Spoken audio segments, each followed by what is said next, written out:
guys, welcome back to my channel. So today I'm coming at you with another little challenge type of video. Only this time, instead of doing it for a month, I only did it for 1 week. But my plan here was to try and follow like the food pyramid guidelines for my dinners for 1 week. And in my research, I figured out that I'm old and the food pyramid like doesn't exist anymore. Now it's this choose my plate thing. What? I don't know when that changed, but like it was a little bit easier to follow than like the food pyramid. I'll give them that. It's way easier to look at an image of a plate and how it's broken up and to plan your meal that way than it is to like look at a pyramid and try to figure out how to make that work. But yeah, either way, if you know anything about these guidelines, they're generally meant for the day as a whole, not just one meal. But I took the little choose my plate thing and tried to just like use it just for my dinners. And I thought it was gonna be really difficult at first, but part of that's because I was just overthinking it and I was like, I don't want to repeat foods here and there and blah, blah, blah. But like, there's nothing wrong with repeating foods at all. Like during this week I used spinach I think once. Turns out frozen spinach that you just steam in a pot is not good. Just go buy the fresh stuff, it's way better. So I ended up using broccoli most of the week. Rice was used quite a bit to cover the grains portion. And noodles, because I ate a lot of noodles. And then to cover the fruit and dairy part, I don't just like drink milk most of the time. It's just not quite my jam. So to get the fruits and the dairy, I took frozen fruit and blended it with my almond milk and made myself a fruit smoothie with my dinner every day. It was actually delicious, and I learned how to actually make a smoothie. Don't ask. I know that shouldn't be rocket science, but for some reason it was difficult for me. It takes a lot more milk than I expected it to. So anyway, let's just get into like the actual meals portion, and then I'll give you my final thoughts on everything.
my week of choose my plate meals. Like I said, it wasn't anything like super difficult to follow. I was just personally overthinking it, and yeah, it took a little bit more work because I wouldn't necessarily like always make veggies with my dinner or always, you know, make a fruit smoothie with my dinner. So like there were little things to tweak that I had to put extra thought into, but like overall it was just portioning things differently and making sure my body was getting like the nutrients from things.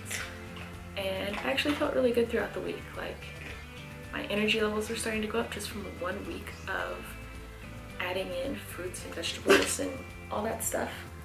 I don't know what she's barking at, but okay. I think like the fruit smoothie part probably helped the most because that's the one thing that I definitely never had in my diet before. And yeah, like I just feel better physically. So maybe it's worth it. I don't know if I'm gonna like strictly stick to this every single time I have dinner, but it's something that will be in the back of my head now to add in. And yeah, that's pretty exciting, I guess. The portion sizes probably weren't correct through the whole thing, but like I tried. Again, generally those guidelines are for an entire day, not just for one meal. So I just kind of like did my best to get all the parts on there, basically. So yeah, that's all I got. If you like this video, give it a thumbs up. If you're not subscribed to my channel already, make sure you hit that subscribe button. If you have any thoughts on challenges I should try, or on the food pyramid / choose my plate thing, or whatever, maybe you just want to say hi, leave me a comment down below, and I'll see you guys in my next video. Bye!